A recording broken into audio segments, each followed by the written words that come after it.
Thank you, Terry and Sophia, to join us today and be our speaker. And both of them had a lot of experience coaching in XR field to help XR business grow. So yeah, I will pass the baton to Terry and Sophia.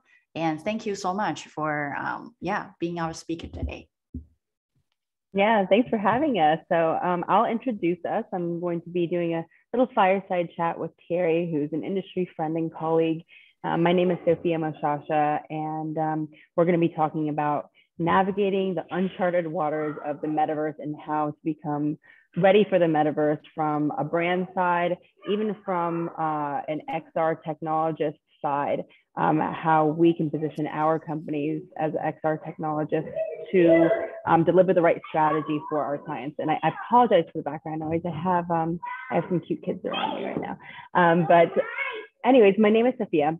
I've been in the XR industry for about 6 years, doing a lot on strategic partnerships, strategy, PR, marketing, anything basically involving getting to know the key players in the industry, the trends in the industry, where things are going, and how to kind of connect all of those capabilities to create holistic solutions for clients across different industry sectors. And for the past few years, I've been working with Terry. We met through the VR/AR Association, through the marketing committee, marketing and advertising committee in the association. Wrote some white papers, some webinars together there, and really connected on that side of things. And now for the past couple of years, we've been working together in a company called Virtual Reality Marketing, which Terry is the founder of, and I'll let him go into more detail about that. But yeah, that is our connection, and we're here today to talk about strategy. So Terry, take it away. Why don't you introduce yourself? Thank you so much, Sophia, and thank you so much, Dominic, for having us as well. So I'm Terry Proto. I'm CEO of Virtual Reality Marketing, and as Sophia was sharing, for the past few years, we've been on this mission to connect enterprises with leading metaverse creators, and we do that in very many ways. On our website, virtualrealitymarketing.com, we're the largest showcase of immersive companies. We list more than 3,000 XR companies. We list more than 600 various case studies and usage of AR, VR technology across all business verticals. We're also the largest online community of XR and Metaverse professionals. We have a group on LinkedIn called Reality Innovators Network, where we're closing on 70,000 people who have joined. So that's amazing. That's a fantastic resource. And we do a lot of things. Again, we do monthly networking events, and we are a business consultancy specialized in AR and VR. And our goal is really to, be a guide to the business metaverse. And really, I like to say, I think at the end of the day, the mission is really to inspire, educate, and facilitate immersive business, in that order. Awesome. Well, let's just start with kind of like the awareness of the technology, kind of leading up to today. What is kind of the evolution of the technology and the awareness of what it is, how it can be applied, how has it been implemented, kind of up until now, kind of where are we at now? Right. And that's a good question, because it's very funny when you talk about the metaverse and all of the technologies, people kind of feel that it's appeared out of the blue, overnight. Whereas immersive technology has been around for a really long time, something like more than 25 years. And originally, it's really spawning from video games. For instance, you've had interactive 3D content in games as far back as the first PlayStation, and that was back in 1994. And so for a long while, people have seen interactive 3D content in games. And that's why, people tend to consider that when they see a 3D world, it's gamey, because, well, that's the only thing they've seen for a long time. And another thing has happened at the same time is that mobile devices have become more and more 3D capable. And if you fast forward to around 2015, you know, with the rebirth of VR and the first Oculus, that's when people have started to realize that, you know, this technology could be used for more than just games. And at the time, it was all in the future. So people were excited about the technology and excited about what you could do with all those things.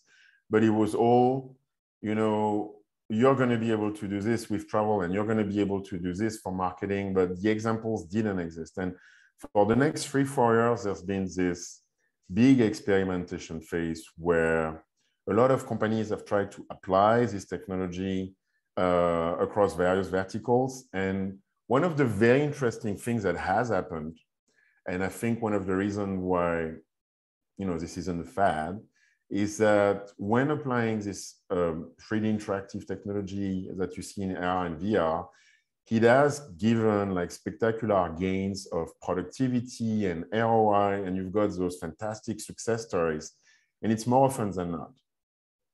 And so since 2020, 2021, we've entered this more mature stage of, well, people start to realize, like I was saying, immersive tech is not a fad, it's touching every industry. And now, after all those years of experimentation, you've got all of those use cases of, you know, how it's impacting training and e-commerce and remote working and retail and medical and then. Well, so on that, so we do have a lot of use cases, which I think is really interesting as like proof points in this industry. What has that kind of like enabled us now to be able to do now that we've had, you know, a lot of these proofs of concepts that have been executed? Right. So what I like to say is that, to me, it's kind of this perfect storm of favorable factors. Like, you know, when something is a long time in the making, you say that it's a 20-year overnight success. And so I think all of those things have matured in the background. And on one hand, you've got the hardware. And for the hardware, you've got a sweet spot of accessible and powerful devices.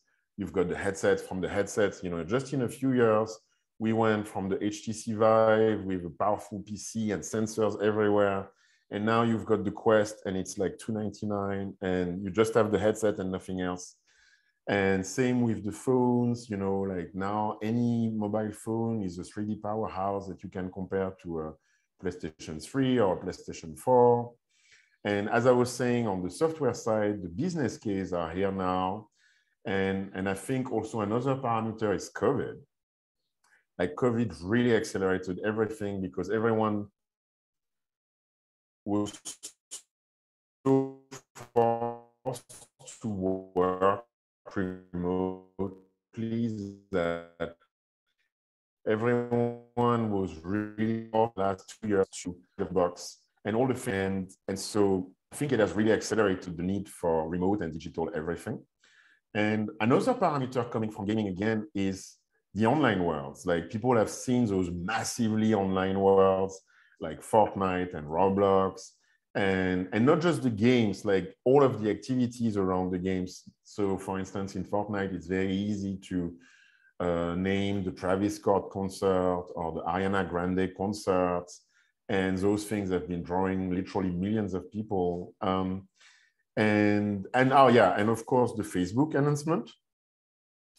And so when you take all of those things, I think now we're getting to the place where all those things were separate and they're coming together. And it's the beginning of really becoming mainstream, if you will. Yeah, that totally makes sense. It's a very exciting time to be in this industry for sure. Right. And so we're consulting with a variety of XR companies covering a wide range of industry sectors. And that gives us a really unique perspective on, you know, the different capabilities and applications of the technology. And from your interactions and observations with those companies and their end clients, what are some of the successes that you've seen in executing a good XR strategy? Well, that's a good one.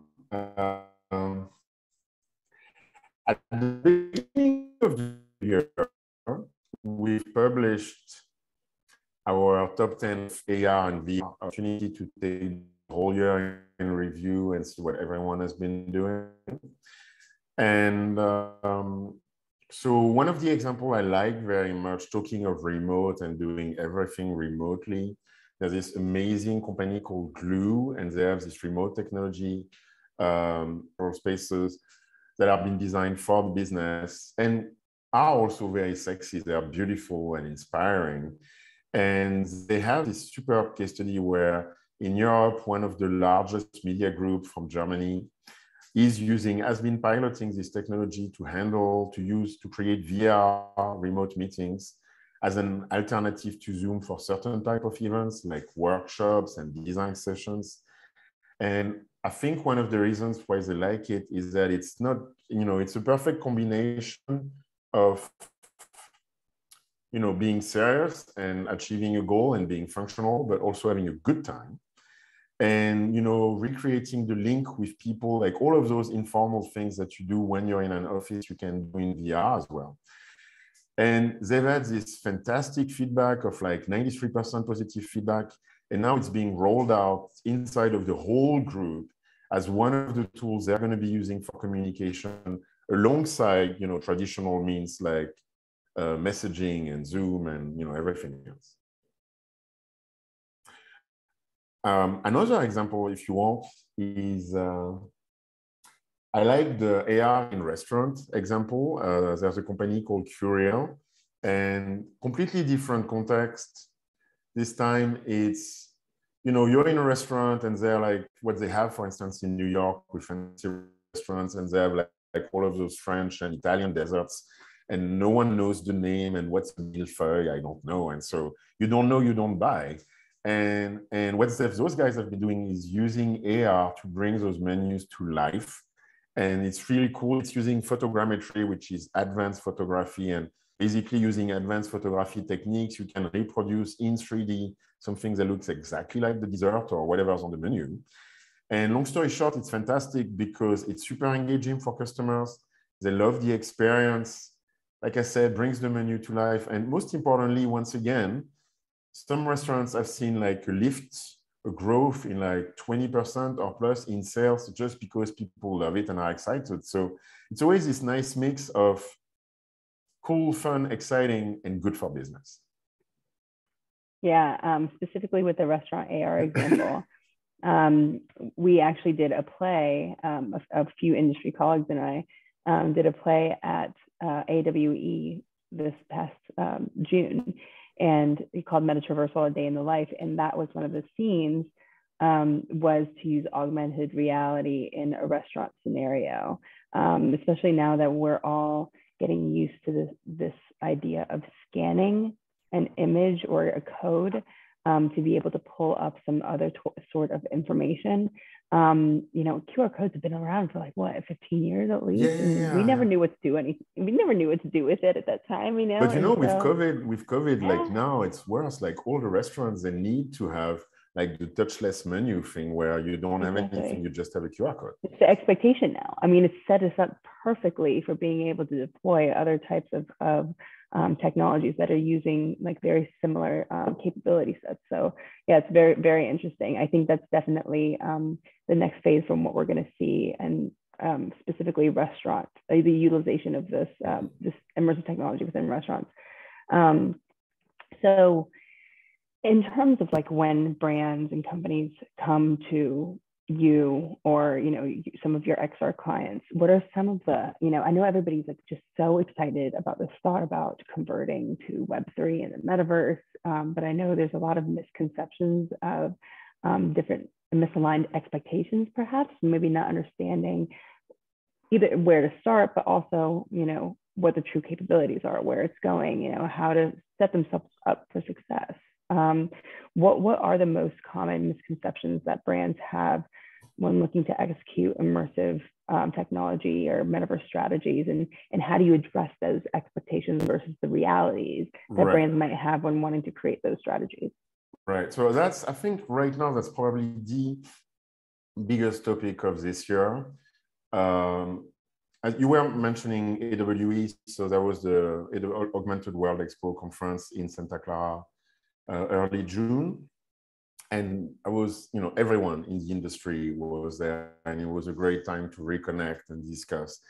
And I've heard this like 50 times. And the number one problem I find right now is people understand this technology is not going anywhere. People understand they need to get involved somehow, and they kind of want to jump in. But at the same time, with digital, it's been something like 20 years and everything is super mature in digital. And I think that's kind of creating a world where expectations of technology are sky high. Like you expect that you will go to the Apple Store, grab an iPhone or iPad, and it's iOS 16, and all the features are perfectly developed and all of the details of everything are there. Whereas the reality is that, well, everything XR Metaverse is really early. And so a lot of those services and applications, they're like beta, alpha, year 1, year 2, maybe. And you've got these long roadmaps of feature ahead. And what I like to say is that what's happening is people are excited by the industry and their expectations are so high that they expect that they're going to get on the Metaverse, they're going to find someone, and everything is going to work, everything is going to click, everything is going to be simple, and everything is going to be fast. And unfortunately, it couldn't be further from the truth. Right now, there's a lot of potential in the industry, but there's also a lot of friction. And so one of the challenges we see for brands and companies entering is, well, they need to figure out their strategies, they need to figure out what hardware they're going to be using, and to do that, they need to talk to hardware vendors, and then on their own, they need to figure out what software or platforms they're going to be using, and again, they need to find the vendors, and same thing for content, and same thing for like fleet management, and then you need to figure out if your content is going to be compatible with your hardware, and this and this. And so all of this friction, all of this complexity right now is the number one challenge of the industry and the number one thing we need to address for people. Yep, absolutely. So let's talk about a little bit about how VRM might help in that sense. We don't want to recreate the wheel. There's a lot of knowledge, use cases, and kind of ROI that has been developed in various industries through these technologies that we want to be able to draw off of, to be able to, we don't want to have to reprove things over and over and over again. And it's hard right now to locate that kind of information because of how disparate the information is and how niche the industry is. And I think that's where virtual reality marketing really has a strong presence in being able to be the pinnacle for that knowledge repository, which is super, super important for both companies in our industry in XR, as well as anybody outside of our industry looking for information on the technology. And so, what are your thoughts on the information and resources that are out there, and what are some of the feedback that you've received from the community and what VRM is doing as well? Right, and I think you're right. So, I mean, one of the ways to solve that problem, I absolutely agree, is to help share this information. And so far, I like to joke and say that, when we talk about the XR industry, you're a bubble inside of a bubble and maybe even inside of another bubble, like you're so niche. And it's hard for those people outside to get in. And what we're doing, we're trying to do our part at virtual reality marketing. And that's why we started. So it's funny, like everything for us started with just a list of 50 VR companies back in 2015 or 16. And the list grew to like 300 and then 800. And now we're at more than 3,000 companies. And we've been adding and adding and adding resources like this because each time we felt that there was a need and we were trying to meet the need. And so now we've got the directory. I was talking about some of those use cases. The directory is great, but when you go through the directory, you've got a lot of people making claims. And at some point it becomes, I wouldn't say useless, but difficult, because how do you trust those guys? So the case studies are really important, because when you have the case studies, you can, say you're in medical or in banking. If you're in banking, like, how do I use XR? It's so not obvious. And you can find a case study of, for instance, soft skills training and how do you train employees to, answer those difficult business questions that applies to banking. And you can look that up on our website and find about the benefits and find about the ROI. And most importantly, connect with those very guys who did this thing that is so relevant to you. And then the community is another layer because, it's on LinkedIn and you've got 70,000 professionals and you can just go there, post anything and ask questions and network and meet with people and really have this interaction with people. And one of the things we've done this year that's been really powerful and a surprise for everyone, I think, we've had those monthly community events that we were doing on Zoom, and we've moved them to the Metaverse, and we called it Metaverse Networking. And it's talk about the Metaverse. In the Metaverse, every month we've got industry experts who are coming, talking about various topics, ranging from retail to digital humans, digital twins, virtual worlds, anything inside of a virtual space, and people can talk to them, connect with them, and it's been widely powerful and successful. And I think one of the last things we do, which is important at the moment, is we have this recommended service where, it's all about helping those companies who are outside of the industries, and they come to us and they can share their brief and their needs, and we can recommend, the companies, the XR professionals that they can trust and work with. So many people ask me, and I'm sure they ask you, and Dominique, I'm sure you as well. They ask us where to start. How do they start? And where are the resources? What do they need to be doing? What do they need to be thinking about? And they hardly, have an idea of what XR is, let alone what the capabilities are and what they can do with the technology. What are some tips that you'd offer interested parties who want to better understand the fundamentals of the metaverse, right, and where to connect with creators and collaborators and all of those things? Yeah.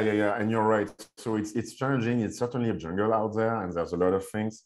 Not everything is equal. So not all the information you will get will be, as valuable as. And some is excellent, some is not so good. And so the good ones, like the ones we like, and of course, we're not the only ones doing this, of course. And so some excellent sources I can recommend. The VRAR Association is a great place to start. It's a fantastic association. They've got chapters in every city of the Western world, and more actually.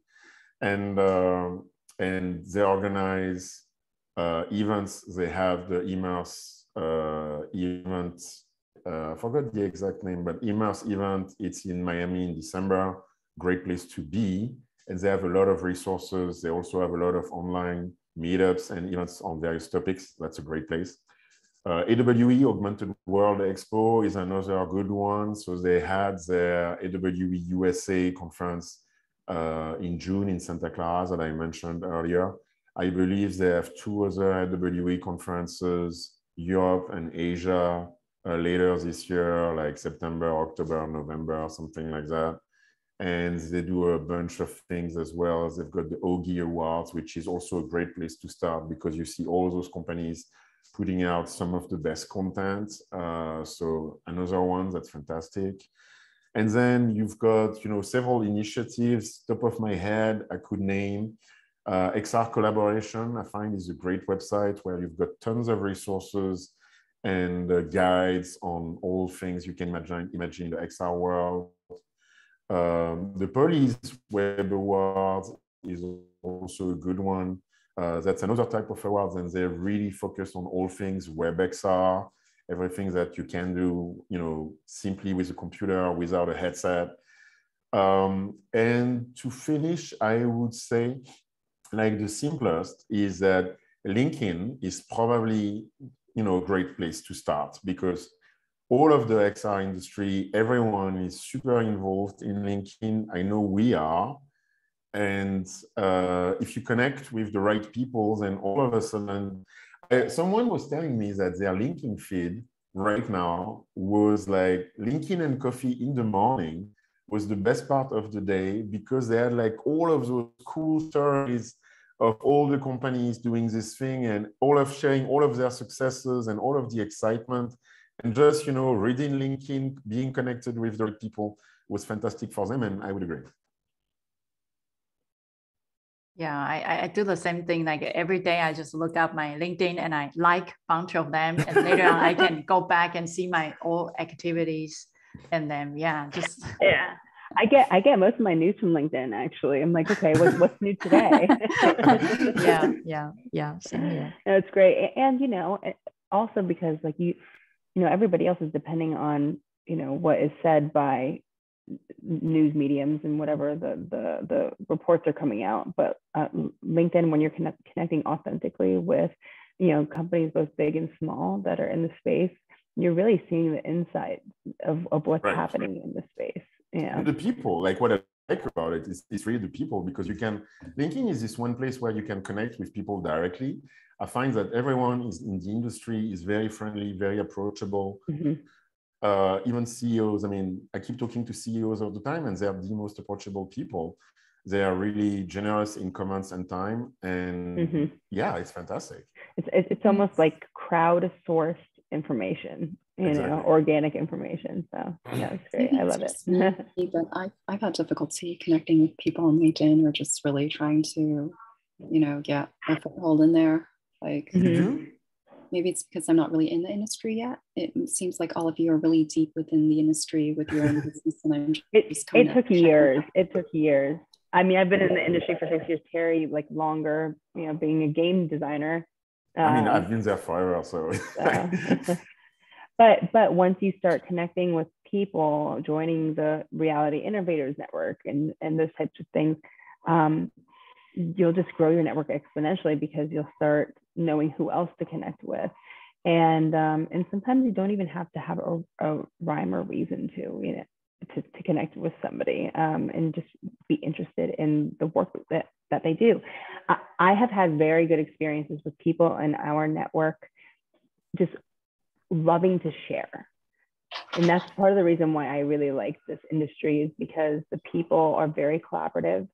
They want to share knowledge. They want to grow the industry, right? They're not really keeping things close to their hearts. They want to share. They want to grow their business. They want to grow the industry's capabilities.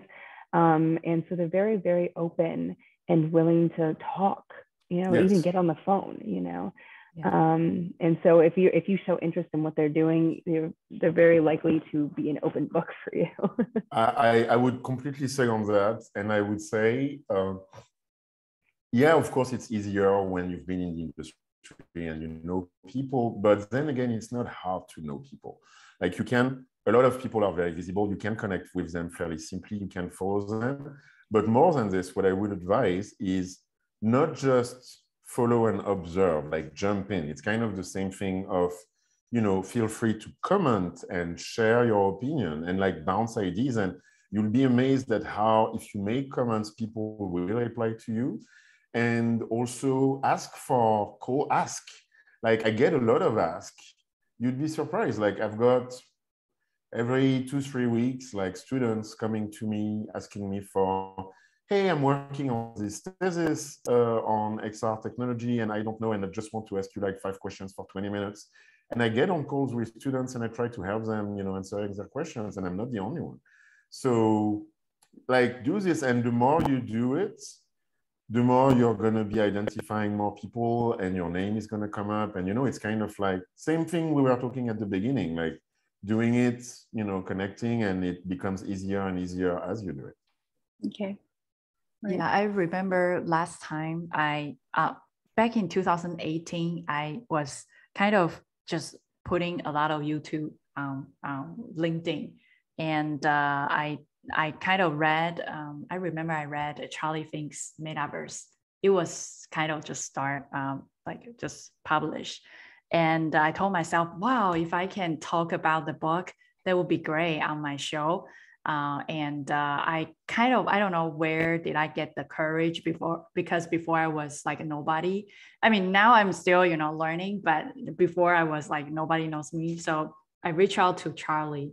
I was like, and then I wrote like, oh, Charlie, I read your book and thank you so much for writing this book. And this is amazing. Is there any possible that I can create a little like a 6 episode of your book and just talk a little bit about it and as your marketing resource, and I can just share with you before you published. Yeah, just trying to just say like I admire you in your book. And I got a chance to get on the phone with Charlie when he was still in New York. So it was like I was shocked that wow, this big, Yes. really big person and can hop on the phone with me, right? And he just said, whatever thing you want to do, just go ahead. Because once I publish this book, it's already out there.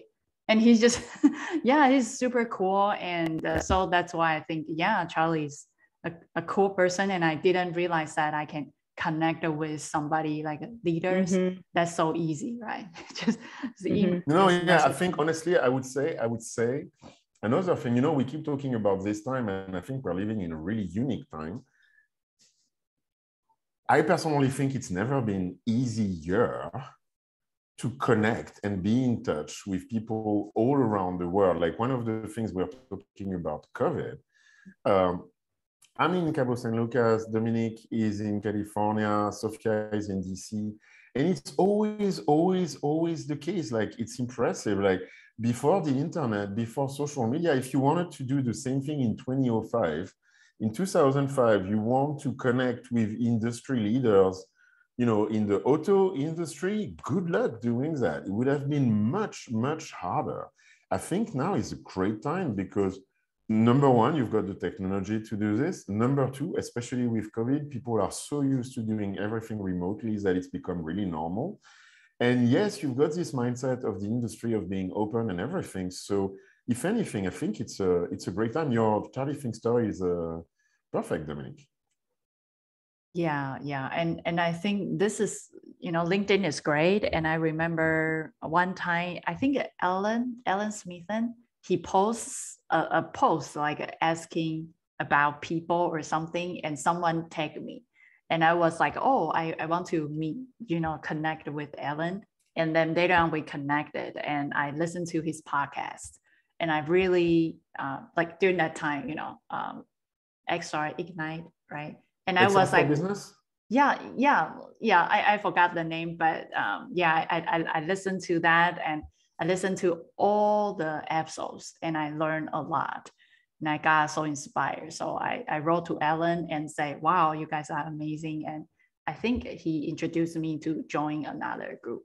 Yeah. So yeah, and look at you now. You just came back from AWE. You attended one of Alan's parties at the house that we were staying at. Yeah. So yeah, it's amazing that I was just like Tracy, right? Just start from nowhere and just start my show and reading books and start learning Unity and post it on LinkedIn or social media. Yeah. So that's how I. But you know what? The beauty. Go ahead. Really quick, I was going to say the beauty is that we all started from quote unquote nowhere when it comes to XR. I was about to say the exact same thing. All of those people you're talking about, Alan and Charlie Fink and everyone, like the industry is so fresh that, us, VRM, we started from nothing like in 2015 or 16. Like everything we've done has been rebuilt from zero.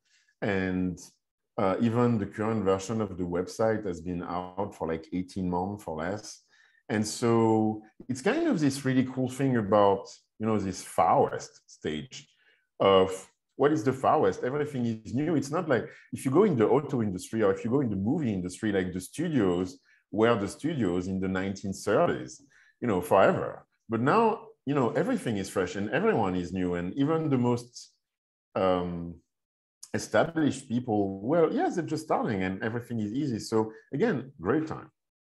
Yeah. So I mean, you can just start right now and every Saturdays post something on LinkedIn and maybe tag, Terry or Sophia or tag me, and we will help you share your new AR 100%. app.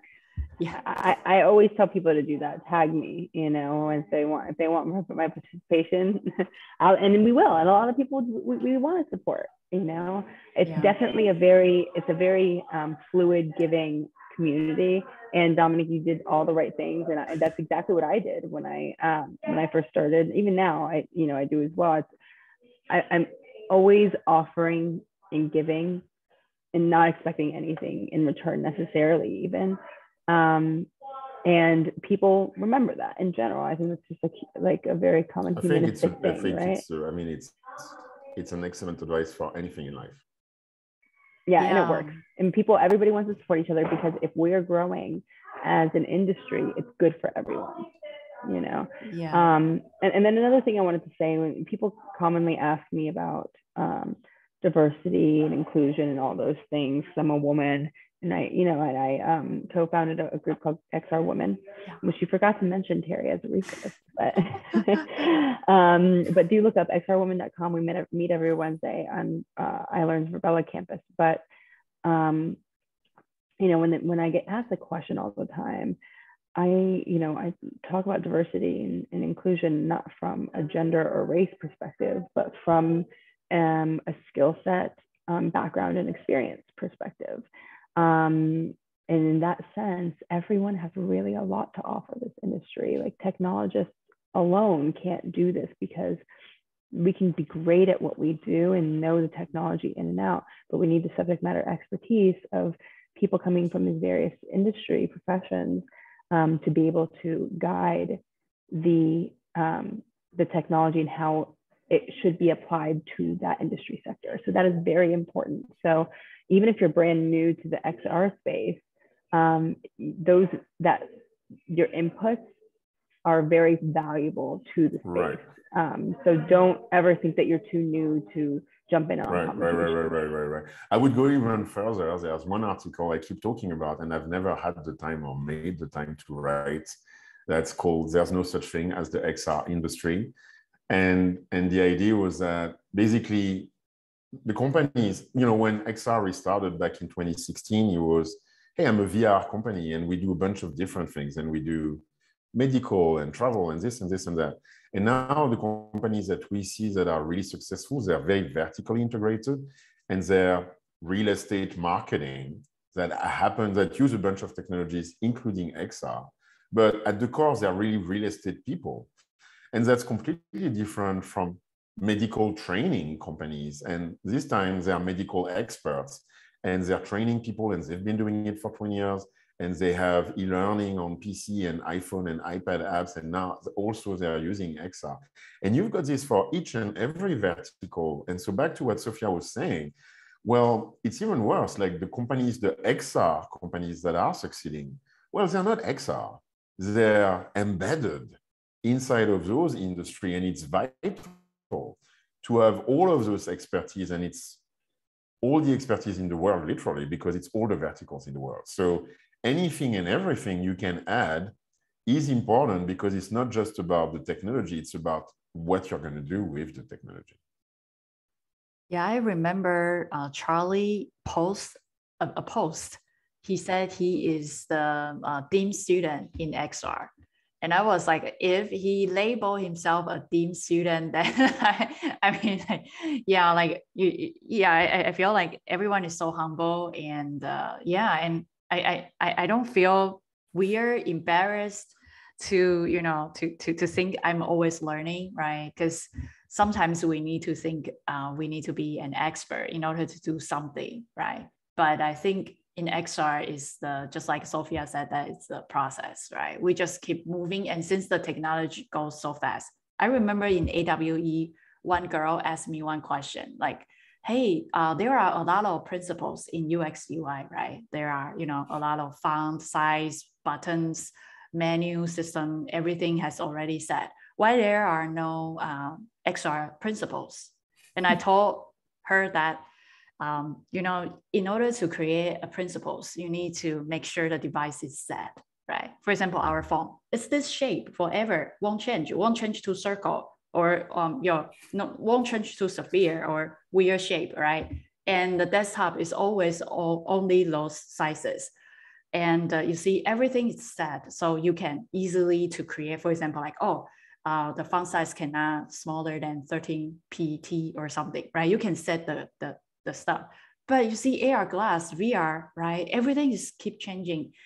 How can you create principles on top of something that is keep changing?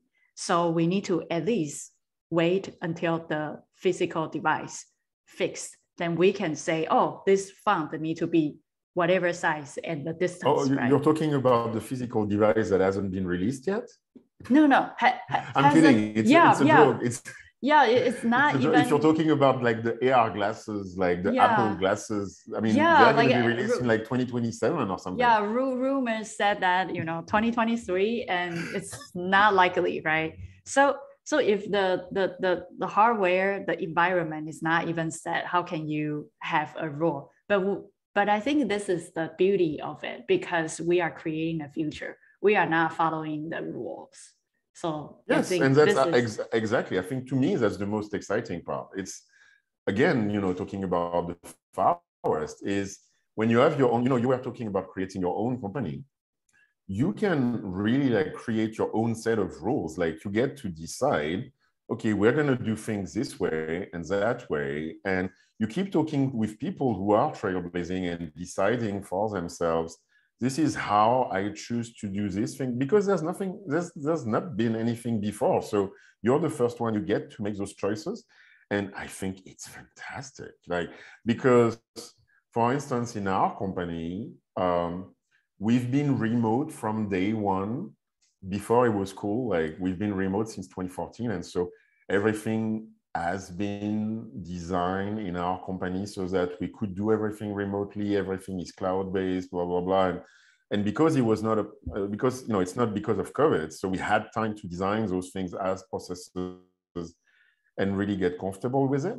And it allows things where quite literally, like I never know when I talk to Sophia, it's like, oh, where are you? Are you in DC or are you in New York? And I don't know, and I don't care. And every one of us, like for instance, thinking I was talking to Deborah, Sophia, I was talking to Deborah, and at some point I forgot she went to a wedding, and usually she's in California, in Los Angeles, and then she was in Chicago, and I was like, oh wow, so you're central this time, and I didn't even knew it because it doesn't matter in the way we work. And so one of the cool side effects is, well, we've decided that it's impacting our very way of life in the company. It's not just about work, it's about who we are, and it's fantastic. Yeah, like when I work, right, I usually start working at 7 a.m. or 6 a.m. because I wake up very early. And then my manager always think I am living in the New York time East. I say, no, I'm living in LA. It's just I wake up really early. So that's why you see my message is always like 7 a.m. Yeah, so it's interesting. Yeah. No, that's amazing. That's awesome. Well, I know, Terry, I had one more question for you that I think might be interesting to go over. Sure. I think that what we see a lot of people wanting to do, an NFT project or like something with it that's kind of, that's just almost sometimes just short-sighted because they're not thinking about like long-term strategies and plans. Like, okay, why are you doing AR versus VR? Or, what is the entire holistic metaverse strategy, not just this one tiny little project here? Like, what's the whole overall effort? So, what are some of the main things that companies and brands need to think about in order to build the longer term strategy for the metaverse? Right. So that's a good one. And yes, that's the question we hear all the time. And I would say there's a lot of things, and potentially it's very easy to get into a lot of minutiae, but I would say a few things. So number one, I would say something we haven't said at all today. It's start now. It's you want to start. You want to stop overthinking it and start doing something. So start with a simple project. Start with a pilot project. Start investing just a little bit of money. Investing money is good because gets you some skin in the game, and it allows you to, hire people, start building something. And most importantly, also, no one is waiting for you. The train is moving super fast. And if you don't start now, you're really going to be left behind. And then there are a few building blocks that are really important and that, you're going to be needing whatever you're going to be doing. Obviously, number one, like the one common denominator in everything metaverse is that at the core, we're talking about 3D worlds with 3D environments and 3D everything, meaning that 3D models and 3D technology is the backbone of this immersive content. And you want to get really good at 3D content. And that content can be made, like you can create 3D content from scratch, or it can be captured. You can capture the reality and like scan environments or objects and integrate it. And if you're a company, if you're a business, it also means that you need to go from 2D thinking to 3D thinking. So whereas before you had libraries of pictures and images, your whole catalog of, whatever you're selling, it's pictures in 2D. Well, this whole catalog needs to become a 3D catalog of 3D objects and resources that you can use in your 3D world. So once again, number one, 3D. Number two, game engines. And we're talking, the word game is probably a bit misleading, but game engines are important because video games was the first industry to need this thing. And now it's, being used everywhere. And it's where the magic happens. It's where, so you've got two bigger engines that everybody keeps using. It's either Unreal Engine or Unity. And that's, the tool that's going to be able to take your 3D assets and turn them into really interactive, immersive experiences. And I would say another part that's really important, if you've got your 3D models and if you can interact with them, then you're going to have a world, but it's going to be empty. So you want to have your avatars, which are the people that are going to be coming and populate the world. And so the minute you talk about a virtual world, well, you start talking about avatars because that's how we as humans show up inside of those virtual worlds. So you've got all kinds of avatars. They range from cartoony to super photorealistic. And there's one company that's very interesting in the avatar space, and it's Ready Player Me. They are super successful right now. And they've got those really cool avatars that you can customize and that are compatible with a wide array of worlds. So if you want to get started with avatars, definitely check out Ready Player Me. And then I would say the last thing, and it's been a wild ride for NFTs, but NFTs are certainly a big part of this equation as well. And I know people have been crazy about it last year, and then it's been a big crash this year. And I think it's kind of this, it's expected with technology where people, you've got this roller coaster format, but NFTs are important because at the end of the day, they're a proof of ownership and traceability of the digital content over time, and that's not going anywhere. And yes, it's not perfect, but that's certainly going to be embedded inside of those digital worlds. So it's probably another skill that you want to master as a business entering the metaverse. Yeah, and I have one question, which is right now we see, for example, Sandbox, right? Fortnite, right? The Roblox. Those are claimed they are kind of the metaverse, right? And they are centralized, right? And you see like all the big players, they are all centralized. And we are kind of trying to make Web3 as metaverse, because metaverse and Web3, they are two different concepts, right? Right. Web3 is more using blockchain to decentralize the kind of a lot of information or payment transaction. However, Metaverse is a digital place where people can gather, interact, more social aspects. And as for Web3 is focusing on the technology part. So how do you see, like, for example, if we put the Metaverse on top of Web3, or what do you see the trend? Is that towards more centralized place or more Web3? Because those two are different and people are trying to mingle them. together. Right. And I think, you know, if you take web analogies, it's a conversation we had earlier, Sophia, actually, where the web is coming, the origin of the web is public. It's coming from the public world, if you will. It started with the military, it was ANET, and then it was used by universities, and it was public domain, and it was this set of standards that were designed to be used by everyone. Whereas the metaverses, plural, that you're describing are all private initiatives, and they're being owned by whatever company is behind them. So for instance, for Fortnite, it's Epic, and for Roblox, is this one and that one. And so, well, if I have my private initiative like Decentraland, I own everything. And I think part of the challenge is to get to this place where, and it's a challenge on several levels. It's a technical challenge, it's a business challenge. It's to get to this place where we take all of those individual private initiatives and somehow we manage to make them talk together. Somehow we manage to have them share the same standards so that your avatars and objects that you've purchased left, you can use right. So if I purchase some goods in Fortnite, well, I can use them in Decentraland. And that's certainly a long and complex road. And I mean, I think we're going to be talking about this in a decade, frankly. Yeah. And as for Arvin, oh, go ahead, Sophia.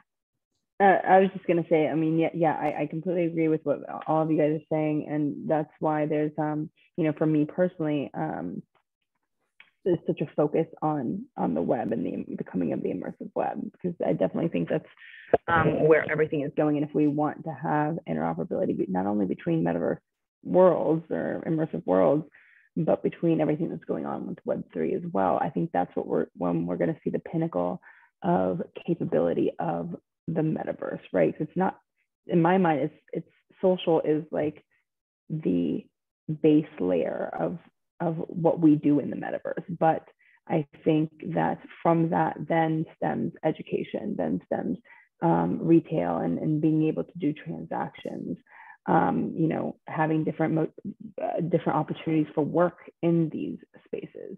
But that is all, it's all a combination. It will be a combination of all of these technologies together. And I think the only way that we can truly achieve that is through open source standards and through the web. So that's kind of where I see everything going. So I would like to actually I would love to have more conversations between these different industry sectors as well that are going to play a big part in the coming of the metaverse. Yeah, agree. And do you think that a person should only have one avatar or different avatars in different, I don't know, platform, different, for example, social, one avatar, and the game, one avatar, retail, one avatar, or just one avatar? I think everyone should be able to do exactly what they want to do. Like exactly like car. Like should a person have one car or several cars, or should they have a scooter or a car or use public transportation? I think it's like this thing where I'm very comfortable with my physical appearance. And so I like to have avatars that look like me, but that's me. Some people will tell you the exact opposite, that, oh my God, I'm a shy person and, you know, I'm a skinny person and I wish I was a big person, or I'm a big person and I'm always embarrassed because everyone is looking at me all the time. So I wish I was small, and anything and everything in between. And so I think that one of the beauty of the digital world is that you get to be whatever you choose to. I think it's really one of the features. It's fantastic. Like you get to be and choose whatever you want to be. Like for our Metaverse networking events, we choose to be in really cool virtual places. So we were in a Miami beach house and now we're going to be in a New York penthouse because we choose to. And I think no one should ever have to tell you, you should have one avatar and it should be you, and that's going to be like this, and it's not going to move. Yeah. Freedom of expression. That's the whole point, right? You can be like if you've ever been in VR chat, I mean, there's some crazy characters in there. Like every time I go in there, Christina Heller's a hot dog, you know. So I recognize her. I recognize her as the hot dog every time. I will say that having avatar systems be interoperable, if people should choose to want to be that one avatar and have that one presence, it makes it easier to recognize people and to not have to get to know people over and over again. Because I find that, especially in VR chat, where it's so easy to change your character in world, that I almost have to like learn to reapproach that person, and you know, like, okay, it is like have some self-assurance or reassurance that like it is who I remember talking to, you know. It's like so it's an interesting dynamic when people do change their characters often. But I've also gotten to know people as their avatar in different platforms, like as that one avatar in this platform, one avatar in this platform. Like I know that person is the avatar in this you know, in these various platforms. Or then I've seen people like carry over different characteristics. There's a friend of mine, Austin Kane, who is a world builder. He has like his staple is green, like lime green. So like, I think I saw him in AW. Yeah. Everything is green when you talk about green. I know him. See? That's good branding. That's good branding. Everything's green. Even in person, he does. Looks like Super Mario, right? Yeah, exactly. But you know what? So I had the same thing with a client and friend of ours, Michael. And I had to learn this because I was in this event and there was this character. And so him, not making this up, Michael, it's blue. And so I had this blue guy in front of me, and like he was in front of me and waving, and I didn't realize who that was at the time. And I was like, hi. So I acknowledged the guy and I don't say more. And we were on mute. And so he couldn't talk to me. And it's only later that I realized that avatar was someone I knew. And then I realized that it was always blue. So now it's easy. So the blue guy, Michael, I can talk to him. But another thing I would say, it's kind of like close. We have like business events in VR. And so I certainly make an effort now to look the same in business settings with my avatar so that people, number one, recognize it's me. I mean, it's easier for me because I'm Black. So, you know, there's not so many Black people that, you know, it tends to be me at the time, and they can recognize me fairly easily this way. But yeah, I have a business look for my business things, if you will, for my business virtual immersive things. And if you're doing personal stuff and gaming stuff, and if I'm, you know, I don't know, like playing a game like Beat Saber is a bad example because you don't have avatars, but, you know, golf or whatever, and it's with friends, and I don't have those limitations anymore, and I can choose to be whatever I want to because all of a sudden it's not that important. And that's me, that's my choices. Yeah. Like now I get it. It's more like, for example, my LinkedIn profile, right? The headshot it's like is your different LinkedIn from versus your Facebook. Yeah, Instagram, it's all different, but it's all me. Oh, yeah. Because in AWE, I think the after party, one person, I forgot who, like keep asking people, like, do you think avatar, you know, should be one for all or should be different? And everyone just keeps saying, I want different. I mean, it's like I think you framed it perfectly with social media.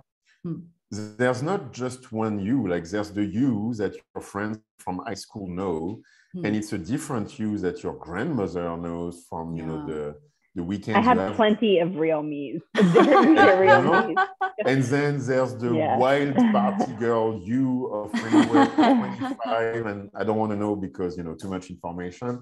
And then there's the very serious business you who's hosting the podcast, and all of those are you, and all of those are different. And there's something to be said about, you know, again, this interoperability enabling kind of like the single sign-on ability. So again, whether, you know, you want one avatar or not, you know, up to you, but the ability to be able to authenticate using whatever measures are out there, potentially eye tracking, whatever, and then having your crypto wallet set up, you know, all of your personal identifier, you know, information, your avatar, all that stuff, kind of stay with you from world to world or platform to platform. I think it's something that we're all striving to just have the ability to be able to do, but obviously like that data is yours to be able to do what you want with and you know, alter as you want. So you can, you know, you can have different, you know, personalities. And if you want Ready Player Me, it allows you the ability to have different avatars. And when you log into a platform, which avatar do you want to use, you know? So there can be interoperability at the same time as variety also. But I think not only in the avatar system, but like I said, all this personal identifier, identifying information to be able to do like a single authentication with that person and be able to kind of use that across the metaverse. I think is kind of the goal there. Yeah, very cool. Yeah, cool. Yeah, any other topic you wanna? I mean, if you have 5 hours, we could. Cool. Yeah. I mean, yeah, thank you so much for being our speaker today. I know today is like a July 4th, like a long weekend, and everyone is celebrating. And thank you so much for dedicating to this event. I really appreciate that. And yeah, and I will see you guys around on LinkedIn or on some virtual or physical events. Cool. Well, absolutely. I would say, thank you. Yeah, thank you so much, Dominique, for having us. It's a pleasure. I really like the format and I really like the energy you bring to this. So it's a pleasure. Thank you so much. Yeah, and I will see you guys around. Absolutely. Bye-bye. Have a good one. Bye. Thank you.